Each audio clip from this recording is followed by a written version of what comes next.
Eu sou a Isabela. Eu sou a Flávia. E você caiu no Angu de Grilo.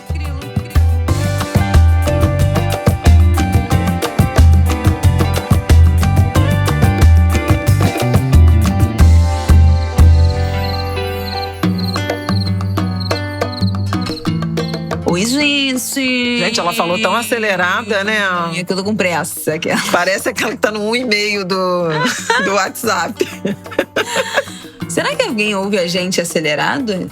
Olha, isso é falta de educação, hein? Ouvir podcaster acelerado é uma crítica passiva-agressiva. Eu não vou aceitar esse tipo de audiência. Mentira, pode ouvir. Não, a gente aceita de qualquer jeito. Apenas ouçam. Aproveitando pra pedir pra vocês darem 5 estrelas pra gente. Eu já avisei isso, né? Mas caso alguém não tenha feito, dá 5 estrelas pra gente no Spotify. A gente não ganha nada, né? Com os agregadores de podcast tirando a Aurelo. Mas é importante pra gente vender espaço publicitário aqui no Angu de Grilo pra pagar nossas contas, pra bancar nossa vida, pra fazer esse podcast ser viável, né? Pagar editor, pagar a creche do Martin, né? Se você acompanha, gosta dessa família, colabore, dê 5 estrelas, recomende o Angu de Grilo. E, olha só, queria dizer uma coisa aqui. Essa semana vamos abrir o programa com o tema que foi um pedido lá do Twitter, que eu perguntei, gente, vamos gravar daqui a pouco. Se vocês tiverem algum pedido pro Angu dessa semana, fale agora ou cale-se para sempre. E aí pediram pra gente falar sobre a treta, a tensão que tá acontecendo entre Ucrânia e Rússia. E realmente era um assunto que a gente não tinha tratado e nós gostamos, né? De política internacional, a gente adora falar sobre isso, adora essas tensões. E a gente realmente ainda não tinha. Adora essas tensões, é ótimo.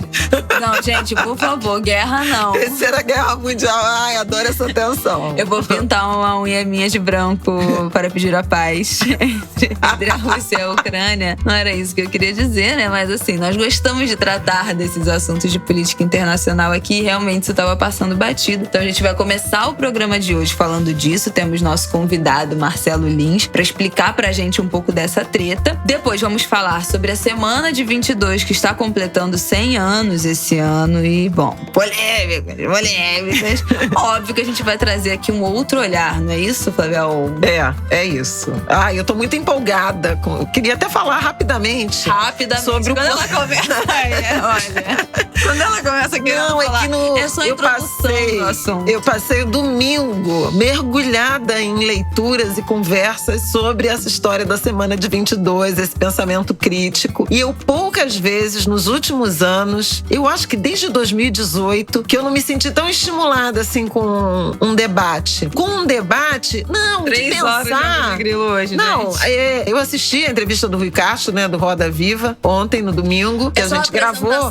Do mas tema, assim, a gente vai chegar lá. Gente, que coisa boa a gente poder debater coisas em perspectiva, porque repara, a gente anda tão refém de debates tão pequenos, né? Uma política de péssima qualidade, é racismo, é crime, são coisas que a gente não pode deixar de falar. Mas assim, imagina pensar um negócio de um movimento artístico de um século, legado, questionamentos. Nossa, me senti tão alimentada de inteligência, de reflexões, de conhecimento, que aí me empolguei e falei pra Isabela, a gente tem que falar da Semana de Arte Moderna no Angu de Grilo. Ela riu, mas depois concordou, porque realmente é um debate. É crítico no barquinho. E é estimulante, sabe? Então a gente vai falar sobre essa Semana de 22 completando 100 anos e pensar aqui as críticas a esse movimento que era branco e excluiu muito da cultura negra e dos pensadores. E se apropriou dos indígenas. Exatamente. Negros da época. Então, nesse viés crítico, vamos falar e vamos terminar comentando as manifestações nazistas da semana passada. Bizarrice, absoluta, criminosa. Não dá pra gente não passar por isso. Temos convidados também na semana de 22. Temos convidadas, Sabrina Fidalgo, cineasta, e Angélica Ferrarese, historiadora maravilhosa, que inclusive é uma grande pesquisadora do protagonismo feminino no samba. Tem tudo a ver com o nosso Angu. E a gente vai terminar de verdade com poesia de Miriam Alves, porque hoje é Valentine's Day.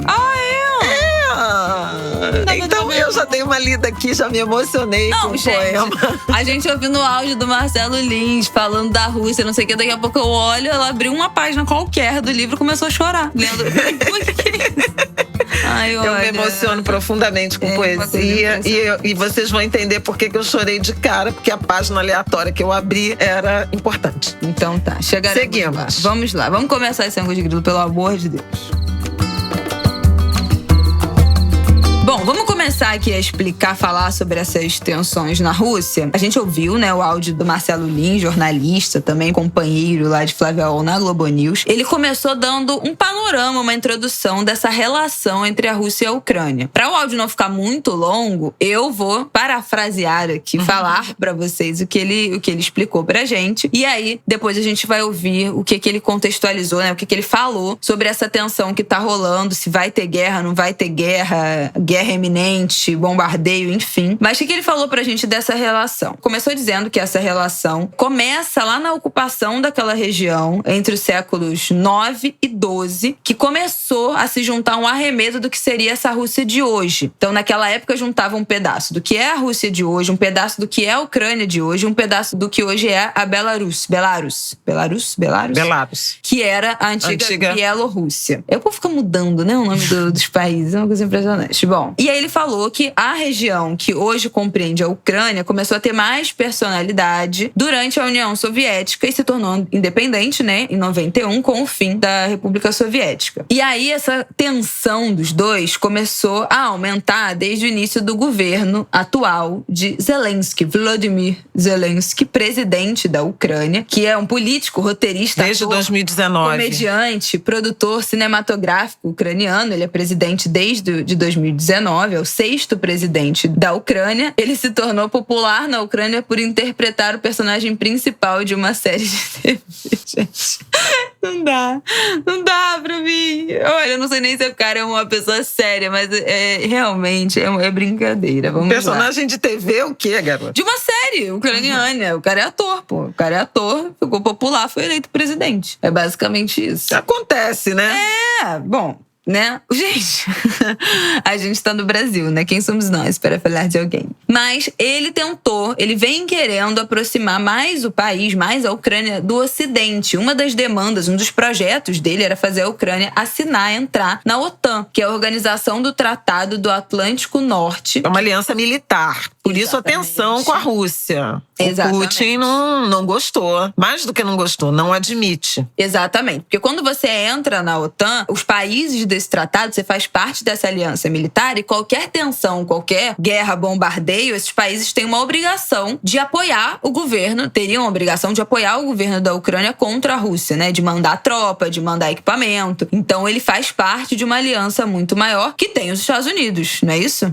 Não, os Estados Unidos é fundador. Pois é. Estados Unidos, França, Reino Unido, Itália, Canadá, Noruega. É de 1949. Exatamente. Agora, qual é a tensão? Porque a Ucrânia ganharia respaldo militar dos Estados Unidos ali na fronteira com a Rússia. Então, qual é a questão? A Rússia não gosta disso. Já tem vários países que são ex-União Soviética que já fazem parte da OTAN, mas a Ucrânia, a Rússia não aceita, porque é um país que tem muita proximidade, inclusive cultural, de grupos étnicos russos que compõem parte da população ucraniana. Eles têm uma relação muito próxima e muito misturada, inclusive cultural, e estão também ali muito na fronteira. Então, a Rússia não aceita isso. Por conta disso, eles passaram a investir muito... O Putin, né? Vladimir Putin não aceita querida, isso.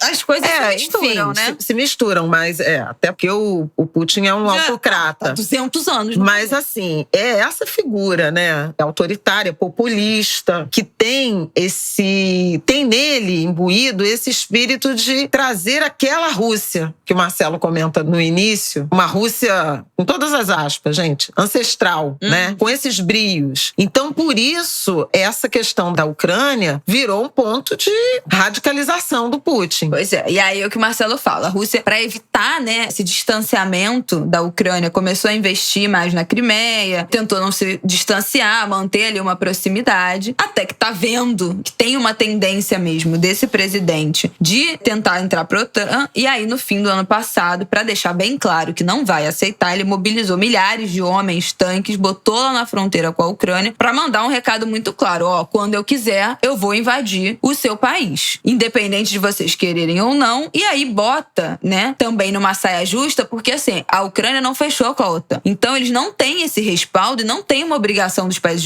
da OTAN de protegerem e lutarem junto com a Ucrânia contra a Rússia. Então se a Rússia decidir invadir a Ucrânia, nesse momento, eles têm, gente, coitados. Eles estão enfraquecidos, né, porque coitados não tem como enfrentar o poderio. Não tem como enfrentar porque não tem esse respaldo ainda. E Putin fez uma declaração, um pronunciamento, né, na semana passada, nos últimos dias, dizendo, lembrem-se que nós somos uma potência nuclear. Algo assim. Então, assim, ele botou muitas cartas na mesa, mas ainda é retórica, ainda muita retórica. Eu queria lembrar também que a OTAN, ela tem origem lá no Pacto de Varsóvia, que era essa aliança do, com aspas também, Ocidente para enfrentamento ao socialismo. Então era meio que essa cortina de defesa para impedir a expansão russa, né? Depois da Segunda Guerra Mundial. Porque na Segunda Guerra, bom, vai acabar virando uma aula de história aqui que eu nem tenho habilidade, capacidade para dar.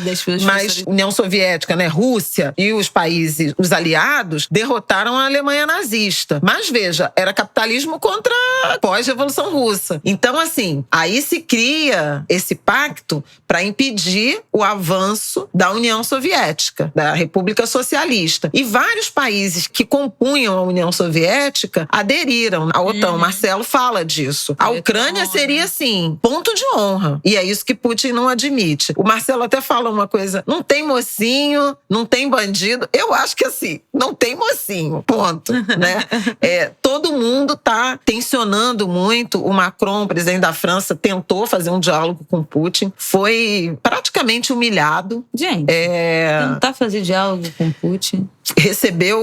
O Putin recebeu o Macron numa mesa, que virou até meme, né? A mesa de 4 metros de extensão e o Macron numa ponta e o Putin em outra. Aí precisaram que ia ficar da pandemia. Então, Putin! E nessa salada chega quarta-feira, também conhecida como também conhecida como amanhã, o presidente brasileiro Jair Bolsonaro, que vai fazer um tour pela autocracia e pela extrema-direita europeia. Ele vai se encontrar com Putin, tem que fazer 5 exames de Covid, ele que não se vacinou, ou diz que não se vacinou. E depois vai na Hungria encontrar o Orbán, e eu não sei se na Polônia. Gente boa demais. Gente boníssima. Que seria a resposta ao circuito democracias maduras que o ex-presidente Lula, adversário de Bolsonaro nas eleições desse ano, fez pela Europa. Lembra? Que ele foi à Espanha, que ele foi à Alemanha, que ele foi à França, foi recebido com honras de chefe de Estado. Aí a resposta do Bolsonaro, no meio da crise, é um senso assim, de oportunidade. Não. Ai, olha, eu fico adoecida com esse homem. Vamos lá. Então vamos ouvir o Marcelo Lins, porque dando essa contextualização, a partir disso, ele fala qual é a análise, a opinião dele sobre essa tensão. Vai ter guerra, não vai ter guerra? É iminente, não é iminente? Então, aí ele conta pra gente qual é a opinião, a análise dele sobre essa situação.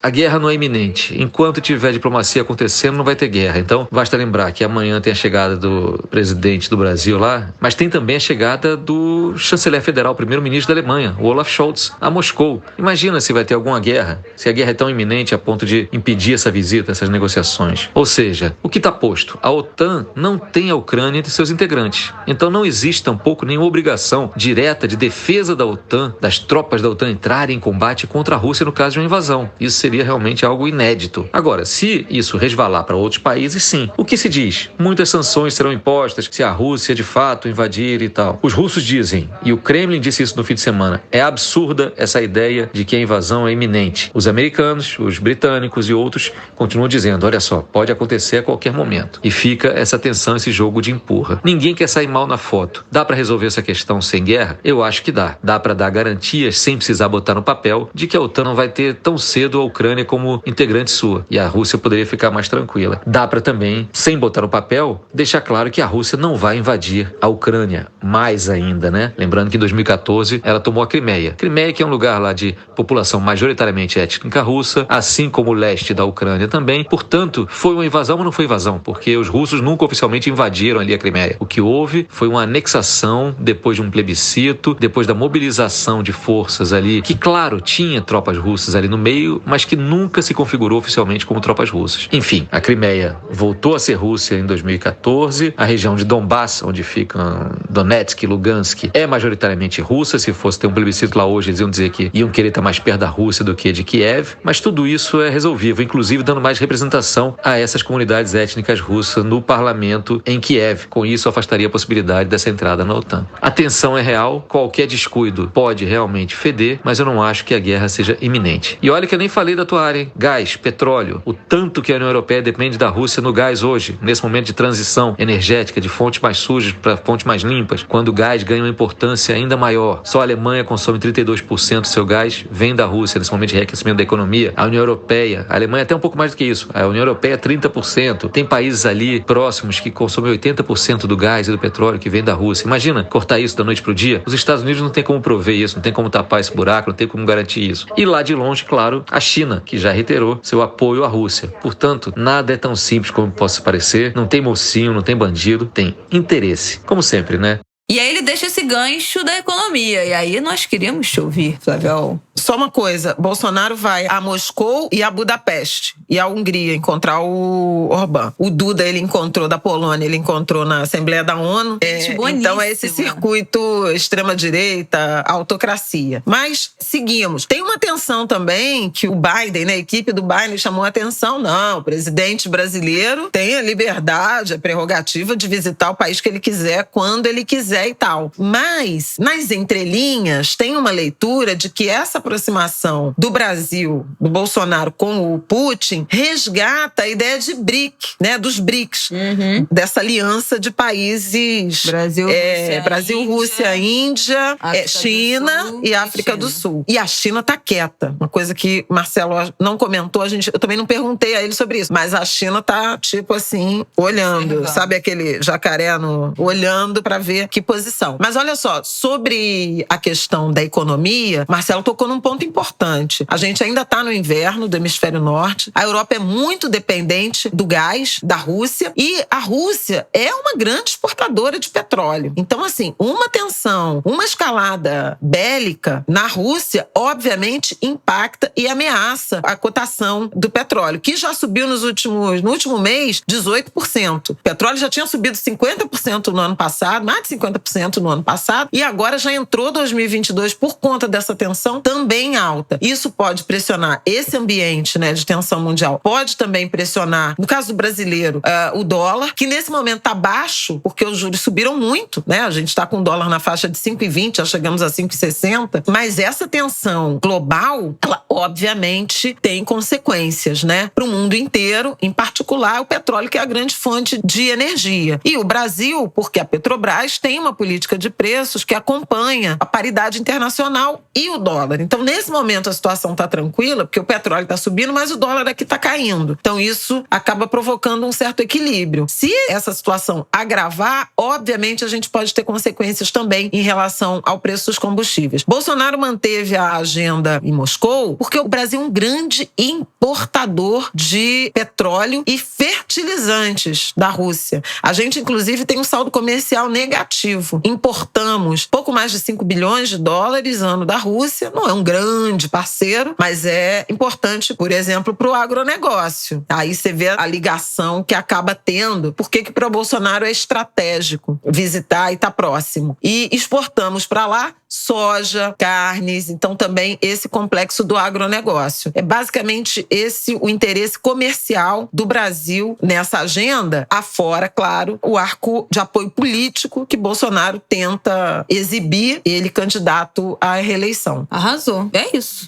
Que eu ia perguntar os nossos angulers que pediram o tema, falaram quais são os desdobramentos para o Brasil dessa crise, mas você já respondeu falando do combustível. Pois é, vamos ver como é que vai ser essa viagem, né? Vou vou só fazer aquele parêntese que a gente sempre faz quando a gente fala de combustível. Eu não tenho carro, então isso não é problema meu. Não interessa, porque tudo que a gente consome, a alta do combustível impacta. O alimento, por causa do transporte de alimento, os produtos que a gente compra. O Brasil tem uma economia, gente, é importante isso que a Isabela está trazendo mesmo, porque o Brasil tem uma economia totalmente que diesel dependente. O nosso PIB anda sobre rodas, infelizmente. E somos um país de dimensão continental muito dependente do modelo rodoviário. Então, tudo que acontece do ponto de vista de alteração, para bem ou para o mal, na questão do petróleo, ela impacta o Brasil. Lembra da greve dos caminhoneiros? Pois é. Tudo que ficou faltando. Não tinha nada no mercado, a comida ficou caríssima, os legumes todos estragando, apodrecendo as safras porque não conseguia transportar para o consumidor final. Enfim, outras coisas que a gente compra em casa, eletrodoméstico, móvel, que não conseguia sair da fábrica, não conseguia buscar no porto, a matéria-prima. Tudo isso, gente, tudo impacta. Então, mais uma coisa para aumentar o nosso custo de vida. E, infelizmente, a gente não conseguiu,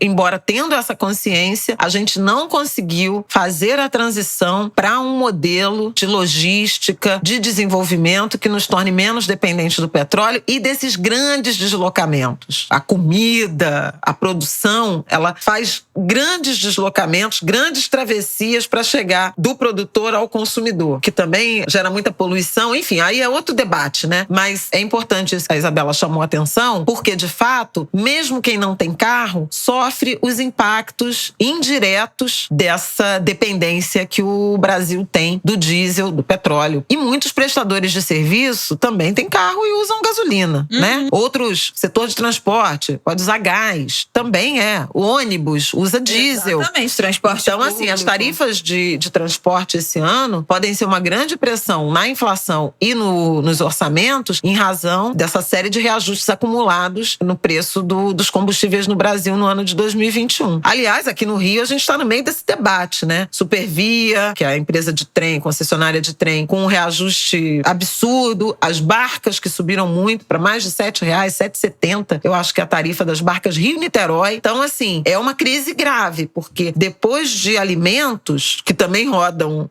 por diesel, a segunda maior despesa, principalmente dos mais pobres, é com transporte. E como a gente tem uma economia muito informalizada, trabalho sem carteira assinada e por conta própria, quem paga essa tarifa é o trabalhador, efetivamente. Não tem, mas eu tenho vale transporte. Tem vale transporte quem tem carteira assinada e esse benefício. Os demais, não. Então, ou onera um patrão informal que vai pagar essa passagem, ou o próprio trabalhador tira do bolso e isso tem consequências. Vocês todos sabem disso. Nossa, vamos parar na Supervia, né? Começamos na Rússia. Mas é verdade, gente. Tem que contextualizar, porque a gente fica nessa, isso não é problema meu, tá acontecendo lá na Ucrânia, na Rússia, isso não impacta em nada a minha vida. E vocês sabem que no Ângulo de Grilo a gente só trata das coisas que, óbvio que tem um quê de curiosidade, né? De saber o que tá acontecendo no mundo, mas a gente tenta sempre trazer pro nosso contexto pra não ficar esse negócio delirante e viajante. Então, dito isto, vamos para o nosso próximo tema? Vamos. Semana de 22, o modernismo. Vamos lá. Bom, eu quero começar trazendo aqui um título de uma reportagem sobre o modernismo, né? Sobre os 100 anos, centenário da Semana de 22, que causou um comentários e exemplifica muito bem o que a gente vai tratar aqui sobre esse assunto. A Seção de Cultura do Estadão postou uma matéria no dia 11 de fevereiro, na semana passada, acho que foi sexta-feira, né? Dia 11, que o título era: Há 100 anos, evento que foi criticado pelos ricos inaugurava cultura no país. E é exatamente sobre isso que a gente vai falar. Ou a gente vai criticar, ou comentar, ou aprofundar aqui. Essa noção completamente embranquecida, elitista, né? Que a gente, inclusive, aprende também nas escolas, de que a Semana de 22 foi um marco que, a partir dali, a cultura brasileira começou. Antes disso, nada. Antes disso, não tinha nada. E a partir dali, aquilo era foi o tudo grande, mato. Era tudo mato, pois é. E a partir dali, aquilo foi o grande denominador do que é cultura. Não só do que é cultura, né? Definindo o que é, de fato, cultura. O que é arte. Do que merece ser apreciado. Do que merece ser reverenciado. Mas também fazendo esse marco temporal de que antes disso tudo que veio antes não significou e tudo que estava de manifestação cultural, que estava fora dessa semana de 22, não poderia ser considerado movimento artístico. Bom, vocês sabem, né, que a gente discorda veementemente disso, até porque muita coisa incrível ficou de fora, muita coisa que a gente cita aqui o tempo todo no Ângulo de Grilo ficou de fora. Então a gente começa com esse título que foi muito criticado nas redes e foi alterado, inclusive, para há 100 anos, evento que foi criticado pelos ricos, deu um impulso decisivo ao modernismo brasileiro. Então o título já foi alterado para outra coisa, mas é um exemplo, assim, acho que nem vale dizer quem foi o jornalista, não cabe, mas eu acho que é um exemplo de por que a gente precisa debater esse movimento cultural, esse centenário, a partir de outro viés. Não é isso? É isso. Tá muito interessante, gente. Como eu falei no início do programa, eu não sou, olha, pelo amor de Deus, longíssimo de mim, eu não sou nem um pouco minimamente capacitada, credenciada, qualificada para discutir Semana de Arte Moderna, seus protagonistas, a produção artística e literária. Sou uma observadora, uma leitora eventual. Claro, li Macunaíma, conheço, visito, admiro a obra de Tarsila do Amaral, do Oswald,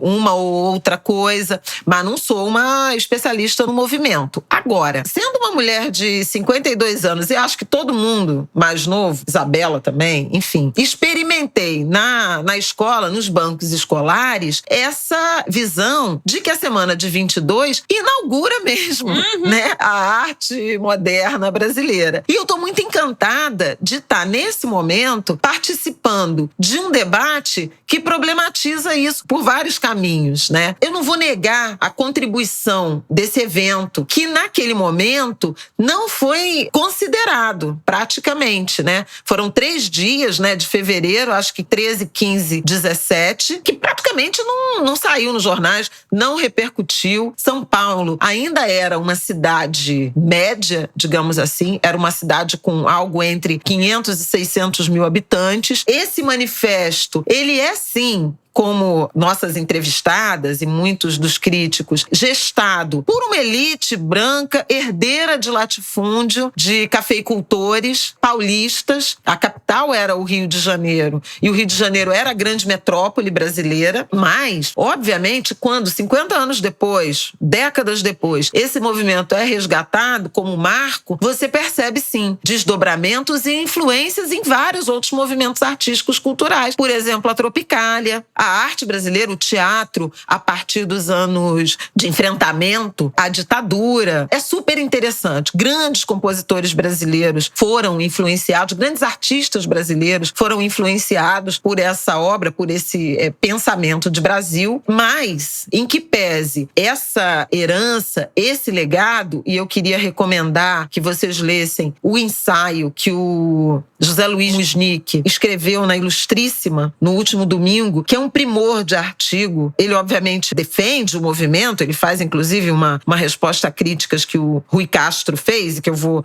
falar dela, mas o texto é um primor, porque ele faz um apanhado, né, de artistas que foram influenciados pelos modernistas, e realmente vale muito a pena ler e se debruçar sobre essas influências. Ele fala de Caetano Veloso, ele fala até do Emicida, ele cita uma participação do Oswald de Andrade, que na juventude, lá nos anos que antecederam o Manifesto e a Semana de Arte Moderna, era racista e homofóbico, e como ele é, em alguma medida, reconhecido e vai participar e discursar num evento da Frente Negra Brasileira no Teatro Castro Alves, em Salvador, dizendo que é preciso ouvir os negros, que os negros são a vanguarda. É muito interessante. Gente, o que aconteceu com ele? O José Miguel, eu falei José Luiz, né? Não, José Miguel Wisnik. Foi substituído? O que aconteceu?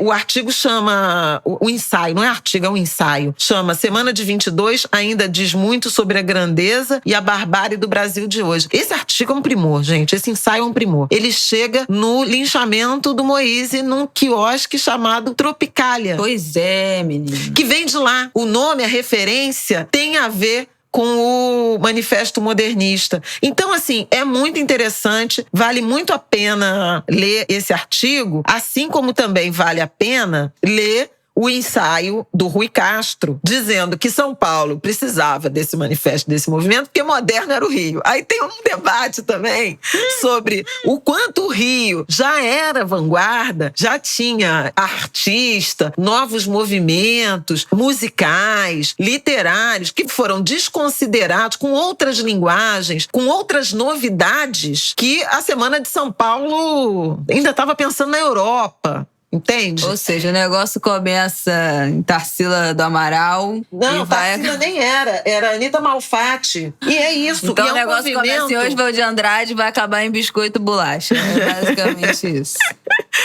No caso tudo do Rui. acaba. A entrevista do Rui também é bem interessante, no Roda Viva, recomendo. Ela inaugurou a programação da TV Cultura sobre Semana de Arte Moderna e, curiosamente, com uma visão muito crítica. O Rui Castro escreveu sobre isso.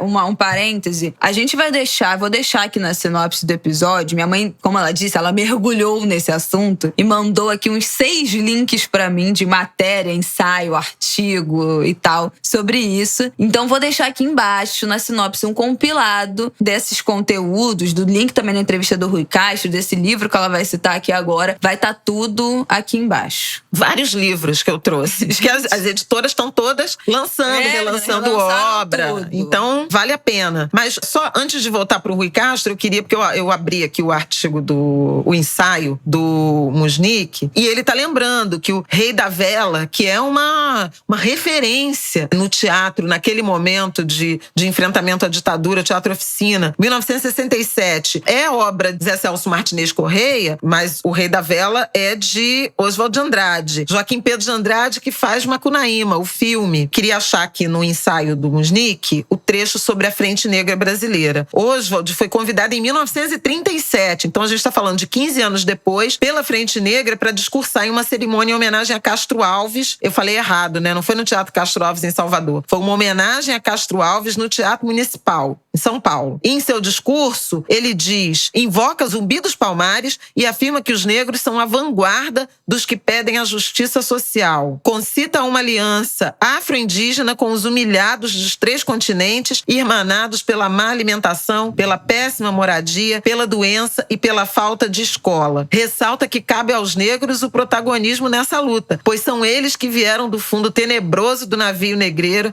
e que fazem parte da população mesclada do outro navio de escravos que é a própria sociedade brasileira. É incrível isso, né? A mudança, inclusive a transformação do Oswald. Voltando a Rui Castro, ele escreveu esse livro, As Vozes da Metrópole, que é justamente para contrapor a um provincianismo que ele identifica em São Paulo. Ele fala, inclusive, no Roda Viva, e tem escrito artigos na Folha também, muito provocativos, dizendo que não tinha diferença entre São Paulo e Cataguases. A São Paulo, que propõe o manifesto, né, que organiza a semana, não é a São Paulo que existe hoje. Essa big metrópole que hoje tem o dobro, quase o dobro de população em relação ao Rio de Janeiro e que naquela época não tinha nem metade. O nome do livro é As Vozes da Metrópole, uma antologia do Rio dos anos 20, em que ele apresenta obras, textos de expoentes, ou não, né? Expoentes a gente reconhece hoje, mas eram invisibilizados na época, alguns desconhecidos até hoje, que mostra como a literatura já era moderna, como o Rio já era moderno. Ele diz isso, ele diz que São Paulo era uma cidade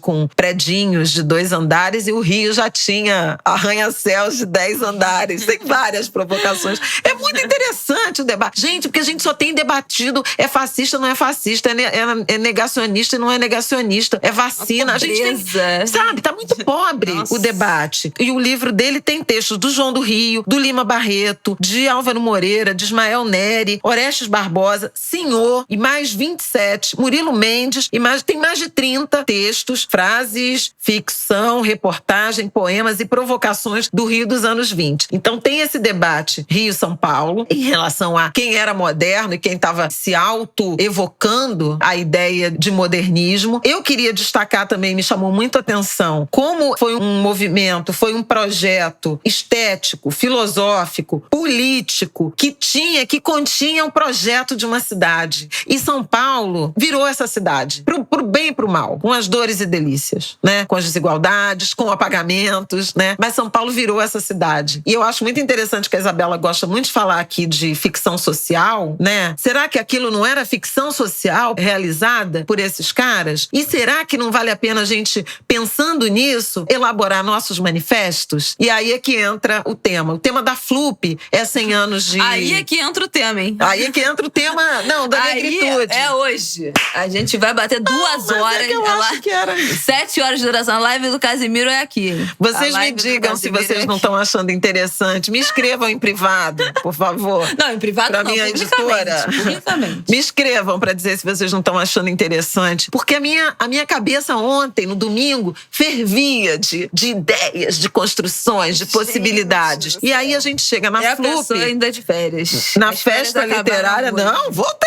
Porra, voltei. As férias acabaram hoje, então. A FLUP tá tratando disso. 100 anos do modernismo negro. E aí é isso, a gente convidou a Sabrina Fidalgo, que é curadora de várias mesas, apresentando projetos, artistas, questionamentos. A Sabrina Fidalgo, que é cineasta, produtora cultural, uma grande intelectual, jovem, negra. Ela também fez uma série de entrevistas e de artigos na Vogue, ela é colunista da Vogue Brasil, e levou esse tema. A FLUP está tratando disso intensamente, porque em 1919, Pixinguinha já tinha ido para a França com os 8 Batutas se apresentar com samba, com a música ultra sofisticada. Isso está onde? Isso está em Amarelo. Uhum. Amarelo, documentário de Emicida. Então, assim, a Semana de Arte Moderna, ela ignora as manifestações, a existência da arte negra na música, na pintura. Você tem Heitor dos Prazeres. E é sempre, né, uma arte considerada naif, que é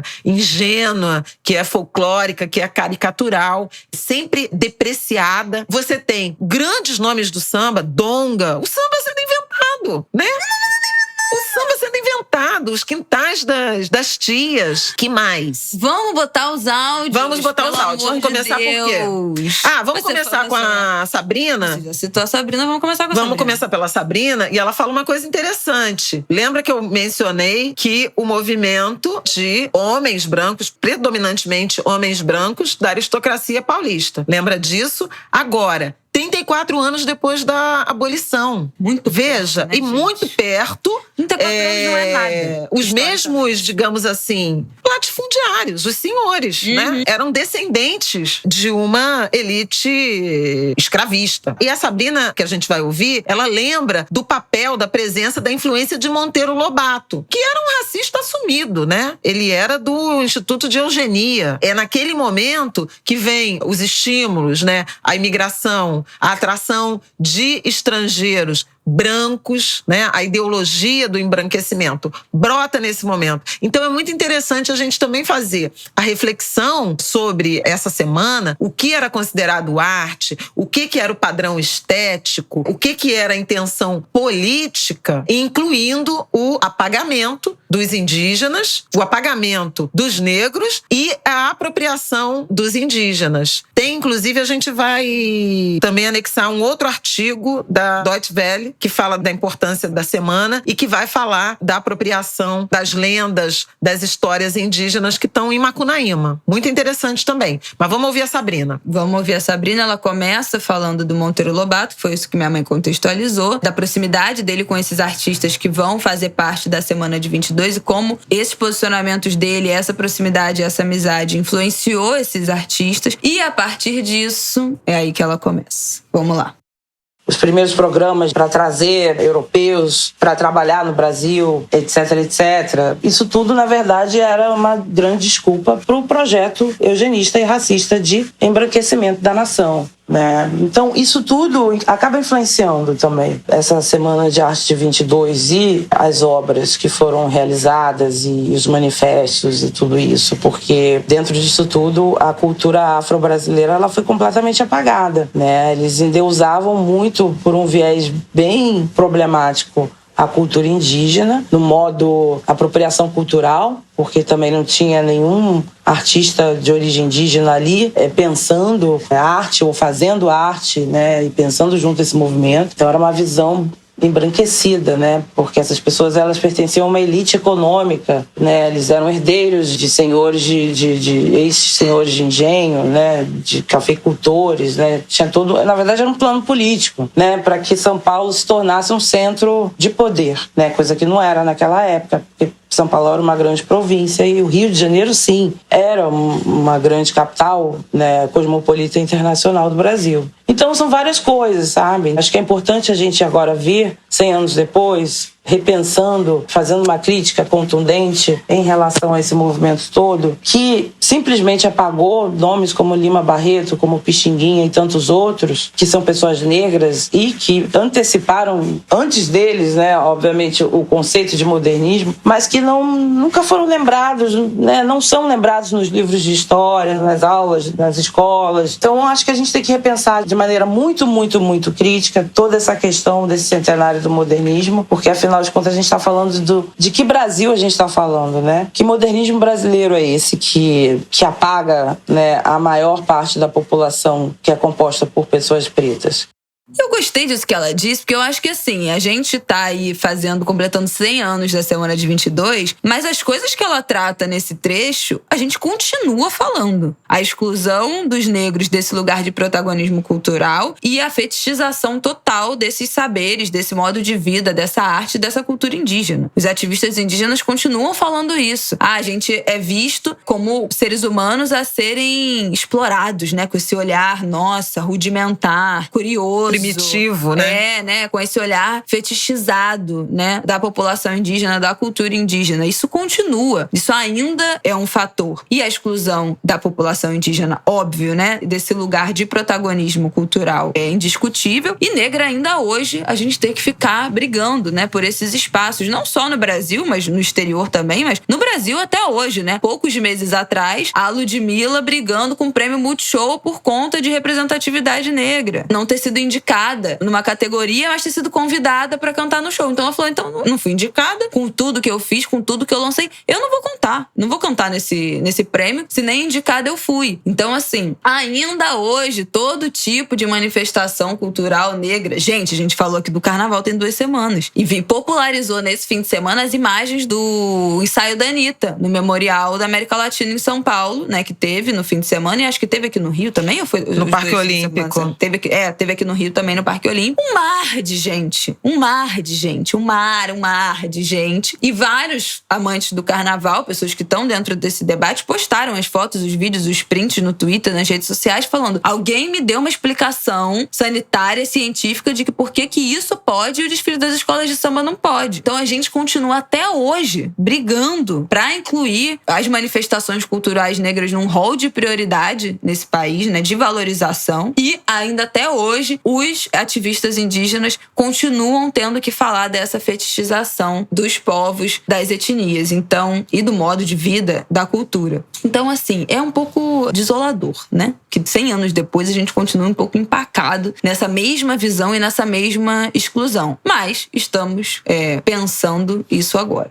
Só para complementar, o conjunto de mesas que a Sabrina coordenou na FLUP chama a Nova Semana de 22 e tem artistas, colecionadores de artes e artistas negros que vão discutir decolonização, tomada de poder, essa expressão artística negra. É uma proposta ousada, assertiva, importante para debater nesse momento, em que pese também uma FLUP muito orientada ao resgate e à riqueza secular. Já mencionei Pixinguinha. A última mesa que a Sabrina coordena é amanhã, né? Quarta-feira. Não, é hoje, terça-feira, dia 15, chamada Modernismo Negro. Mas o material da FLUP sempre fica disponível no YouTube, então vale a pena. Eu também, na quarta-feira, também conhecido como 16 de fevereiro, às 19 horas, estarei numa mesa com a Eliana Alves Cruz, falando das tias do samba, das matriarcas e dessa presença feminina. Modestamente, porque não sou uma pesquisadora do assunto, mas tenho lá uns pitacos a dar. A outra pessoa que a gente convidou para falar sobre essa questão da Semana de 22 é a Angélica Ferrarese, historiadora, ela que é uma pesquisadora do papel feminino no samba, principalmente, mas enfim, na cultura, nesse protagonismo feminino, e ela está também entre os curadores de uma mostra que o Instituto Moreira Salles vai inaugurar, primeiro em São Paulo e depois no Rio, justamente trazendo as manifestações artísticas, os nomes que ficaram invisibilizados à época. E, enfim, ainda são, esse é o nosso debate, a exposição chama Pequena África ou Pequenas Áfricas, se chamará. É muito interessante o que nossa Angélica nos conta, inclusive porque ela traz o papel de Lima Barreto. Qual é o projeto político que estava na cabeça dessa galera? O que essa galera estava pensando, estava elaborando e estava encaixando como algo de moderno? O que era essa modernidade que estava sendo pensada por este grupo paulista? E a ideia de refletir de forma crítica a semana de 22 é justamente pensar o que ficou de fora desse projeto. E aí, se a gente for pensar o que ficou de fora, a gente vai se deparar com todo o movimento político, cultural, empreendido pela comunidade negra. Todo o movimento da população negra ficou de fora. Aliás, se a gente pensar que o ano de 2022 é um ano que a gente reflete o centenário da Semana de Arte Moderna e o bicentenário da Independência, eu acho que o grande evento que atravessa esses dois marcos é justamente o apagamento da população negra, o apagamento da influência, o apagamento da cultura, o apagamento da música negra, da musicalidade negra, né, das letras, dessa referência, dos modos de viver, dos modos de pensar cultura, dos modos de pensar política, dos modos de organização. Eu não diria nem que a população negra estava assistindo, que é até uma imagem muito usada por alguns historiadores, essa ideia da população negra estar sentada assistindo as coisas acontecerem. Não, eu nem diria que essa população estava sentada assistindo nada, porque não estava. Essa população, na verdade, estava costurando uma modernidade de forma orgânica nas ruas. Se a gente for pensar em movimentos, em eventos ou em pessoas pontuais, por exemplo, a gente chega num Lima Barreto, que falece meses depois da semana e que está de fora da semana. Lima Barreto, que é o epicentro do modernismo, um homem negro, um homem subversivo, né? Um homem subversivo pelas letras, um homem que costura a cidade do Rio de Janeiro através do trem, e essa costura da cidade você consegue refletir todos os tipos sociais quando você vai para a literatura de Lima Barreto. Então, assim, a gente tem um Lima Barreto que está de fora, a gente tem todo o movimento cultural da musicalidade negra que está de fora, né? Não estou pensando só em samba, né? Mas eu penso no samba, eu penso no jongo, eu penso no maracatu, eu penso nas expressões musicais, por exemplo, de Nordeste. Então tem muita coisa que está de fora.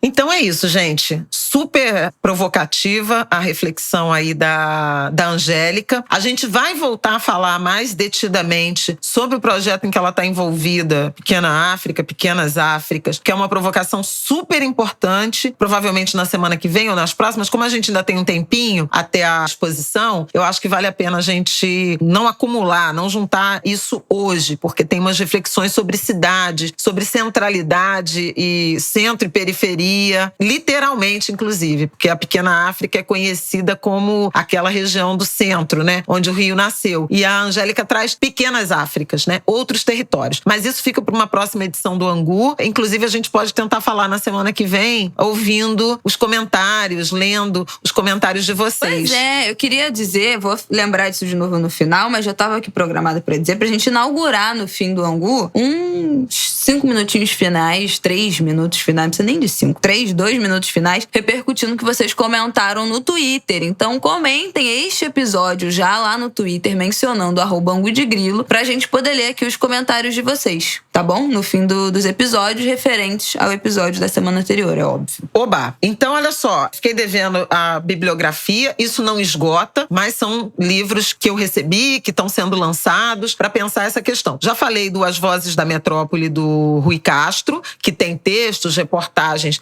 de outros nomes, né, nomes fora, que é a tal provocação que ele faz, mas tem relançamento de Serafim Ponte Grande, que é um romance do Oswald. Bom, Macunaíma, eu acho que todo mundo leu na escola, mas quem não leu, por favor, revisitem. Saiu com organização do Manuel da Costa Pinto, Diário Confessional de Oswald de Andrade, que é uma coletânea de diários mesmo, dos escritos e das perturbações, reflexões do Oswald. E tem tem Gênese Andrade, que organizou o Modernismo 1922 a 2022, que são 29 ensaios de autores que questionam, refletem, lembram. Tem, inclusive, o José Miguel Wisnik, tem Renata Aparecida Felinto, Beatriz Azevedo, Luiz Rufato, Paulo Roberto Pires, Lília Moritz Schwartz, que é, inclusive, autora de uma biografia belíssima, importantíssima, do Lima Barreto. Acho que vale a pena também dar uma olhada. E esse livro aqui que eu recebi, eu ainda nem abri, mas super interessante. O Guarda-Roupa Modernista, que é o casal Tarsila do Amaral e Oswald de Andrade e a moda. Quem viu a exposição de Tarsila em São Paulo, no MASP, sabe o que Tarsila passou e o quanto esse casamento foi, ou o fim, né, desse casamento foi relevante para a produção artística dela. Mas eles eram um casal meio referência, lançaram moda e a Carolina Casarim escreveu esse livro, O Guarda-Roupa Modernista. Tem muita coisa sendo produzida, gente. Casal que o povo chipava. Pois é. Tem muita coisa sendo produzida, eu acho que vale a pena. Obviamente, também revisitar a obra de Pixinguinha, de Donga, de João da Baiana, de Arthur dos Prazeres, de Di Cavalcante. Que mais? Dos artistas? De Lima Barreto, eu já falei? Falo de novo. Lima Barreto, que é essa obra. Lima é muito impressionante. Lima Barreto era um visionário. Não foi valorizado, não foi reconhecido à sua época, mas ele era um narrador do cotidiano, daquele momento de modernização e de transformação do Rio de Janeiro e, portanto, do Brasil, que era ainda a capital. É fundamental. Você entende muito do Rio e do Brasil a partir da obra de Lima Barreto. Também João do Rio. Muita coisa para ler, muita coisa para pensar, muita coisa para discutir. Acabou o bloco. Esses títulos todos e essas reportagens vão estar aqui na nossa sinopse, gente. Vou fazer esse trabalho aí de elencar tudo direitinho para vocês não se perderem. Fica esse material aqui para consulta para sempre aqui na sinopse do Angu de Grilo. Vamos pro nosso último tópico, que esse programa já tá imenso. Bom, eu acho que a gente não poderia passar pela semana passada sem comentar aqui no Angu o episódio lamentável do Monark no Flow Podcast, falando que... Bom, acho que vocês viram, né, gente? Falando que deveria existir a possibilidade de criar um partido nazista no Brasil, no episódio... O direito de ser antijudeu. É uma confusão. É má fé cínica ou ignorância aguda confundir liberdade de expressão, liberdade de manifestação com a defesa de uma ideologia que prega o extermínio dos considerados diferentes e impuros. É isso que eu falo. Por que eu fiquei tão empolgada no fim de semana, lendo sobre o modernismo, todas essas implicações, todas essas provocações? Porque o Brasil a gente está debatendo... Tá correndo atrás do próprio rabo. A gente está debatendo, a gente passou a semana passada inteira... dizendo não ao nazismo. Não dá! Debatendo que não... Não dá. Simplesmente isso. não dá. Então, assim, por isso que eu falei, vai ser rápido, não dá pra se estender, porque a gente já tinha, inclusive na semana anterior à passada, falado da aproximação dos políticos com os influenciadores. A gente citou o Sérgio Moro no Flow, a gente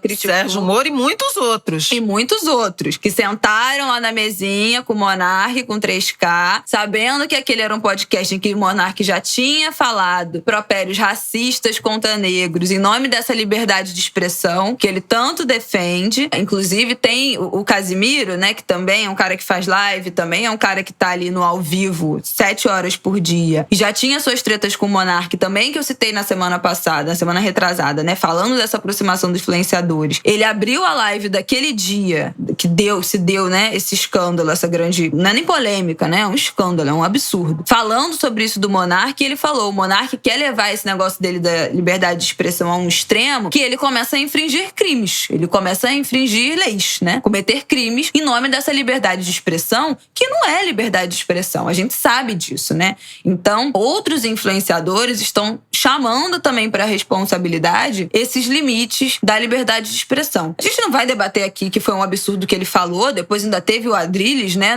na Jovem Pan, acabou demitido, fazendo uma saudação nazista que depois disse que era um tchau. Gente... Isso é o que o Pedro Doria chama de apito para cachorro. Exatamente. Que faz gestos, lança palavras que você tá comunicando com a sua sua audiência, com o seu público-alvo, mas te dá margem para desmentir no meio do caminho. Não foi nada disso. Enlouquecer o outro. Aliás, essa é uma estratégia que, para os negros, normal. É muito conhecida, porque a gente beira a percepção do racismo, te tira a saúde mental por isso. Porque as pessoas dizem que não é o que é coisa da sua cabeça. Então, essa é uma tática de, não sei se eu chamo isso de um terror psicológico, de uma atuação política cínica, enfim, como queiram. O famoso gaslighting, né? Você falou isso, de você falar uma coisa, depois falar, não, é coisa da sua cabeça. Não é isso. Isso no universo dos relacionamentos é o que chamamos de gaslighting, que é você tentar enlouquecer a pessoa,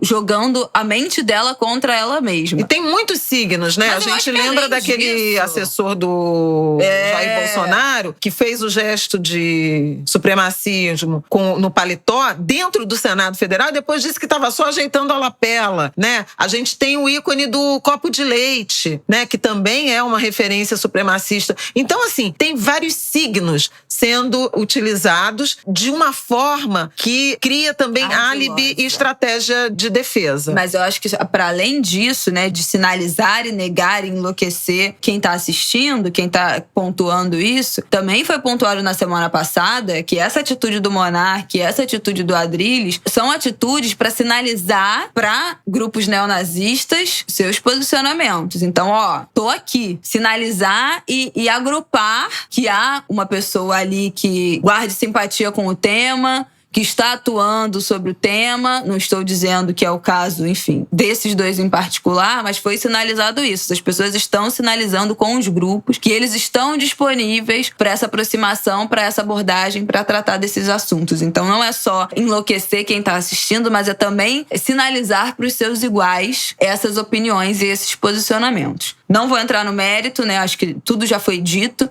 do absurdo que é, do que a gente está defendendo, de qual memória a gente ofende. Mas quero chamar para responsabilidade, foi o que eu escrevi lá no Twitter com um vocabulário bem menos polido do que eu vou trazer aqui no Ângulo de Grilo agora, que eu acho muito engraçado que os políticos, os influenciadores, os jornalistas, as celebridades, todo mundo que foi lá no Flow Podcast, depois de já terem soltado um monte de insulto racista, um monte de pensamento racista, estereótipo racista, em nome dessa liberdade de expressão que o Monark tanto busca, como se ele já ter o maior videocast, um dos maiores podcasts do Brasil, o maior podcast do Brasil, né? O maior videocast do Brasil, já não fosse plataforma suficiente para ele ter o seu lugar de liberdade de expressão, todo mundo quis sentar lá na cadeira do Flow pra aparecer, pra ser plataforma das suas ideias, pra ser plataforma do seu rostinho, pra ser plataforma do seu trabalho, do seu canal, da sua criação de conteúdo, do que for. Um monte de gente do seu projeto político, né? Todo mundo quis sentar na cadeira do Flow, mesmo já tendo muitas questões problemáticas naquele podcast, que é um podcast liberal, que é um podcast de inclinação da direita, a gente falou disso, todo mundo sabe isso é sabido, o Monark se posiciona como um cara liberal, isso não é segredo pra ninguém. Então todo mundo quis sentar lá na cadeira porque era o maior podcast do Brasil, pra ele alavancar os seus negócios, os seus assuntos, o seu nome, o que for. Agora que deu essa merda... Inclusive estavam lá os deputados Kim Kataguiri e Tabata Amaral. A Tabata, inclusive, foi a que, de fato, reagiu. Está sendo atacada, porque também tem uma certa misoginia, mas ela se contrapôs à defesa, à ideia de legitimação do Partido Nazista pelo Monark. O Kim Kataguiri, que está, inclusive, sendo alvo agora de processos de ética, Comitê de Ética da Câmara dos Deputados, porque ele disse lá no programa, era contra a Alemanha criminalizar o nazismo. E ainda vai se meter com a Alemanha. Que, assim, Deus. A gente tinha que adicional de insalubridade. Aumenta o salário mínimo, que é adicional de insalubridade. Mas esse é um ponto que a Isabela estava falando. Todo mundo quis sentar lá pra aparecer. Aí, estoura essa merda da semana passada, e aí agora todo mundo... não, eu gostaria... Estou pedindo aqui publicamente, já pedi por e-mail no privado pra deletar a minha participação lá no Flow Podcast. Não. Você sustenta, eu botei isso no Twitter, sustenta as tuas gracinhas. Foi lá no Flow Podcast pra aparecer, porque era o maior podcast, o videocast do Brasil, foi lá aparecer. Então você vai sustentar a palhaçada de ter dividido mesa bancada com um cara que já tinha sido abertamente racista contra a população negra brasileira, porque você queria aparecer. Porque no Brasil é assim, contra preto pode falar tudo. Ninguém é condenado, não tem crime, não tem investigação, não tem nada. Aí de uma semana pra outra, o monarca fala tudo que ele pode. Falou de partido nazista, falou anti-judeu. Oh, meu Deus, uma polêmica, o monarca é racista. Todo mundo já sabia que o monarca era racista. Isso não é novidade pra ninguém. Mas todo mundo quis lá sentar na mesinha do Flow Podcast. Então, vai ter que sustentar o BO de ter o seu nome vinculado a este videocast que agora se meteu nessa situação. Se tivesse, vendo Longo de Grilo, não tava passando por isso.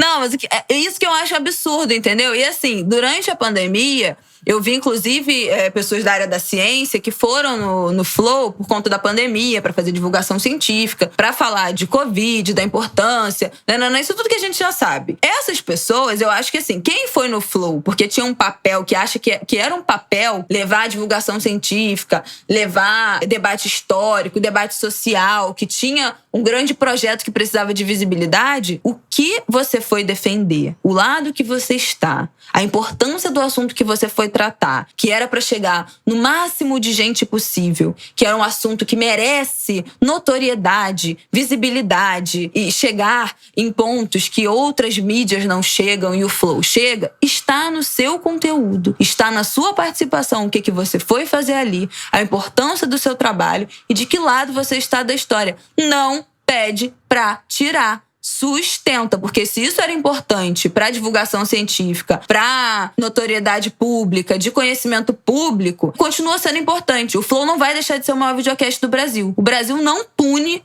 gente racista. Nada vai mudar. O monarca vai sair, como foi saído, né? Foi demitido agora. Não sei como é que uma pessoa é demitida de alguma coisa que ele é sócio. Isso não foi esclarecido, que eu saiba. Não, eles disseram que os outros sócios vão comprar a parte dele, mas ele vai continuar trabalhando. Vão comprar a parte dele, ainda vai ganhar um dinheiro, né? No fim das contas, porque é um podcast milionário. Mas o monarca foi o que o Casimiro falou. Ele construiu um império. Perdeu o Flow, pra ele não é nada. Ele tá dando certo na internet há 10 anos. É que não chega na gente, não é o nosso conteúdo. A gente talvez não seja o público-alvo dele. Foi até esse o nosso tema, né?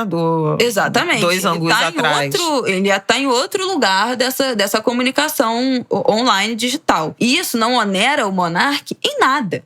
E isso não vai dar em nada. Mas deixa isso lá. Vai continuar sendo o maior podcast. Se você foi porque é importante, sustenta a sua participação. Agora, aí fica todo mundo, não, já mandei tirar. Não. Eu não aceito essa palhaçada. As pessoas precisam arcar com as decisões merdas que tomam. Minha mãe não gosta que eu fale palavrão aqui, mas merda não é nem uma palavrão, já tem até na novela. Já tá na novela, não é uma palavrão. Mas a gente precisa arcar com as responsabilidades, gente. Todo mundo aceitou sentar naquela mesa. Então tem que sustentar. Tem que falar, olha, o que magoa é que já era, realmente já tinha referências racistas, e as pessoas, muitas pessoas foram depois disso e não viram problema. Não importa, nada tem problema. Mas quando é com preto nesse país, nada tem problema. E não é pra criar uma rivalidade aqui, não, o que é mais importante? A luta negra, a luta antinazista, a luta dos judeus.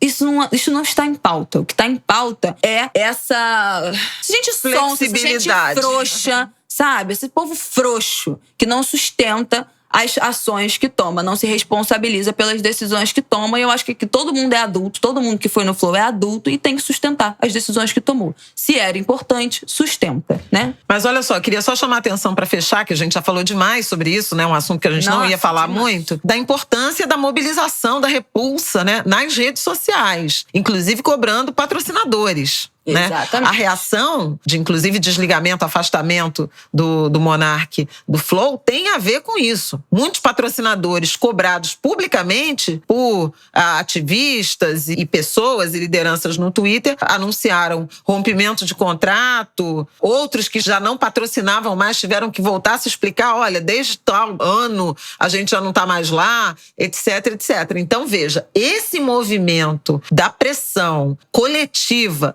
em inclusive sob as marcas, no que diz respeito a financiamento, né, a transferência de recursos para esse tipo de programação, ele também teve um resultado a ser pensado, a ser reconhecido. E outra coisa também, dentro disso… Se ninguém falasse nada, aquela nuvem de temas, né? De interação, de palavras que se faz no Twitter, de qual lado tá debatendo mais um assunto, se é a direita, se é a esquerda, são os perfis identificados de direita e de esquerda. Acho que foi uma das primeiras vezes, foi histórico, uma das primeiras vezes que a direita e a esquerda se uniram para falar contra um assunto. Então não teve um lado A, lado B, assim. Os dois lados se uniram historicamente, talvez pela primeira vez nos últimos anos, para falar contra esse absurdo do Monark. Eu acho lamentável. O Flow é um podcast que emprega um monte de gente. Isso é uma das coisas que o Casimiro falou. E eu acho que o próprio Monark falou, ou enfim, outros integrantes falaram, que é um podcast que emprega centenas de pessoas, direta e indiretamente, que serão prejudicadas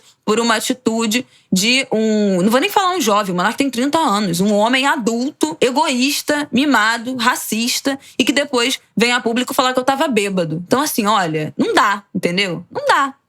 Simplesmente não dá. Ah, não, eu tava bêbada, eu bebi demais. Aí você bebe demais e vira nazista. Isso não existe, gente. Eu não vou nem entrar nesse mérito. Deixa isso pra lá. Mas eu acho importante contextualizar essa necessidade de a gente tomar responsabilidade pelas decisões que a gente toma, dos lugares que a gente participa, das mesas que a gente senta e das mesas que a gente não levanta. Né? Porque não dá, entendeu? Não dá. Se você tá sentado já na mesa com o Monark, ele fala um negócio desse, ele fala um impropério racista, antinegro, você levanta, você não fica, entendeu? Então, assim, é sobre isso e você não aceita sentar depois nessa mesa de novo, não é isso? Então é sobre isso, tá tudo péssimo. E aí eu queria fechar esse episódio agradecendo aqui, dentro desta polêmica, abriu-se uma aba no Twitter de pessoas indicando, para de ouvir esse podcast, tem tanto podcast melhor, tem outros podcasts incríveis e muita gente recomendou o Angu de Grilo. Então eu vou agradecer aqui, ó, Douglas Belchior, Gabi, @gacabui, indicou a gente, a Bruxamá Má Teixeira indicou a gente também, Igor, do podcast Cabeça Ativa aqui no Spotify, também citou o Angu de Grilo. Quem mais? Gente, muita gente foi indicando a gente, foi comentando. Jade Medeiros indicou a gente. Ai, meu Deus, uma moça aqui que não tem nome. Poço de Mau Humor. Adorei, me identifiquei. Também indicou a gente. Bela e Isabela indicou a gente também. Marina Santa Helena, um beijo. Thiago Teodoro, não preciso nem dizer, né? Que está sempre grudado com o Angu de Grilo. Elaine Andrade também marcou o Angu de Grilo, dando essa indicação pra gente. Vamos ver quem mais. Falange Regina, Brugabs também, Killing Ivo, Pedro F, Suelen Grana também citou o nosso Angu, Eduardo Tavares também, Catinha, Ananda Vilela, Antônia da Quebrada, Cristi. Gente, que lindo! Muita gente citou o nosso Angu. Eu fiquei muito feliz. Gustavo Mendes. Olha, Aninha, _GO. Será que ele é professor de geografia? Não sei. Agradeço. Os professores ouvindo a gente. Fico feliz demais. Amanda Lima, Natália, Griga, Kalaps. Vocês têm uns nomes no Twitter muito difíceis. Eu vou te contar, hein? Bruno Natal também indicou a gente. Também é podcaster. Tem um podcast resumido. Evelise Traíra, Mariana Galo, Tiago Alves, Loja Gaba, sempre comentando o Angu também, Leleca, Sam, gente, @Sar5mm, Mari Montes, Mila Guimarães, Desinteressex, @Desinteressex, Angúria, também indicou Angu de Grilo, Talíria, nossa querida deputada, também indicou Angu. Gente, muita gente. Lice, Suco de Manga, Luanda Mel, quem mais? Camila, Nath Miranda, Sebastiana, Cleo Preta, Princesa Moana, muita gente. Fábio, Ri, Talíria já falei, Raíssa, Bárbara Marques, Clara, Sara Ribeiro, @cansado de falhar. Muitas mulheres. Mariana Xavier, muitas mulheres. A gente ficou muito, muito, muito feliz mesmo, assim. E é isso, sabe? Porque a gente fica dando muito palco pra essa gente ridícula, cafona. Pouco palco pras pessoas que a gente gosta, que estão falando coisas relevantes. Não quero encher minha bola, não, mas eu sou muito orgulhosa do que a gente faz aqui no Ângulo de Grilo. Eu acho que a gente tem uma linguagem acessível, eu acho que a gente comunica. Nós estamos longe de ser o maior podcast do Brasil, mas a gente tem uma audiência muito fiel. Em torno de 6 mil pessoas por semana que estão ouvindo a gente aqui. Isso pode parecer pouco, gente, mas 6 mil pessoas. Pensa juntar 6 mil pessoas, a gente abeça, ouvindo do início ao fim o que a gente fala aqui. Tema pesado, abeça, assuntos áridos, difíceis, né? Política, economia, questão racial. São assuntos complicados. Nem toda semana a gente tá bem, feliz, animada, como a gente tá essa semana aqui falando desses assuntos. Tem semana que é muito difícil de gravar e de ouvir, eu tenho certeza, porque a gente não trata aqui de temas leves, mas a gente tem uma audiência muito fiel, que fez questão de citar a gente, né? De enaltecer aqui o nosso trabalho na semana passada, então não tinha como não agradecer todo mundo que está junto com a gente, ouvindo aqui toda semana e fortalecendo esse trabalho que a gente faz aqui com muito amor e muita crença de que esse é o caminho da podosfera. É isso que a gente tem que enaltecer, ouvir e fortalecer daqui pra frente. Muito obrigada por todos. Ai, gente, muito obrigada. E pra fechar, quero trazer aqui, já abrindo a nossa sessão de comentários sobre os episódios, sobre o podcast. Deixa eu indicar só o... Vou avisar que vai estar também na nossa sinopse o artigo do Jonathan Raimundo sobre essa questão do Monark, do Flow. Saiu no Alma Preta e é muito interessante a leitura também, recomendo. Então, para iniciar a nossa sessão comentários do Ângulo de Grilo, tem que falar aqui da Laiane Coelho, @LaiMCoelho, que botou: eu regularizei meu título por conta da mudança de estado para votar nesse ano, graças a Bela Reis, que sempre chama atenção no Ângulo de Grilo. E vamos de eleição 2022. Laiane arrasou, e se você está em dívida, vocês já sabem, até 4 de maio para regularizar o título, quitar suas pendências com o Tribunal Eleitoral, para você conseguir votar em 2022, muito importante. Não esqueçam. Vamos para o nosso poema, Flávia Ol, para fechar esse episódio. Que é o episódio mais longo da história do Ângulo de Grilo. Pois é, a série Poesia, uma hora dessas. Poemas Reunidos, de Miriam Alves, editado pela Círculo de Poemas. Miriam Alves, para quem não conhece, eu recomendo muito. É uma escritora negra, muito importante. Ela é de São Paulo. Ela, nos anos 80, integrou o Quilomboas de Literatura, responsável pelos Cadernos Negros. E ela estreou nos Cadernos Negros. É uma iniciativa absolutamente fundamental e de vanguarda, olha aí o modernismo, né? De plataforma mesmo, possibilidade de publicação por escritores negros. Conceição Evaristo também passou por lá. Por que eu fiquei tão comovida e chorei, né? A Isabela mencionou. Porque eu abri 2 páginas do livro. Eu acabei de receber o livro. Eu sou fã da Miriam. Acabei de receber o livro e abri em 2 páginas. Uma que me remeteu ao Valentine's Day, o dia do namorado, dia de São Valentim, 14 de fevereiro. O título é Amantes, do poema: os aspectos da lua, os passos da noite, no refrão que seduz os namorados a beijarem a vida avidamente. Lábios, olhos, fronte, introduzindo, sugam, dão amor, sem preconceitos ou preceitos, sempre. Então, para os enamorados... Gatilho. Para os enamorados, Miriam Alves. Agora, o que me fez chorar foi isso aqui. Um poema chamado Quando. Quando nada mais restar, ficam meus sonhos dependurados vazios, presos nos prendedores de roupa. Quando nada mais restar, ficam minhas esperanças de prontidão na curva da rua, tingindo o azul do horizonte com meus gritos de fogo. Quando nada mais restar, ficam minhas lembranças de mãos dadas, cirandando com o que eu poderia ter sido. Ai, gente. Eu não aguento essa mulher. É muito bonito. Sobre tempo, sobre obra, sobre construção, sobre legado. A Miriam é uma coisa fabulosa. Tô arrepiada de ler de novo. E eu recomendo muito a leitura da obra de Miriam Alves. Uma grande poeta ou poetisa negra brasileira. Uma grande poeta brasileira. Arrasou. Lacraste. Gente, até semana que vem. Um beijo, boa semana pra vocês, bom fim de semana. E semana que vem vamos falar da pele do veneno, hein? Mandem dúvidas, perguntas lá no nosso @Ângulo de Grilo, o que vocês querem que a gente trate dentro desse assunto muito importante. Até!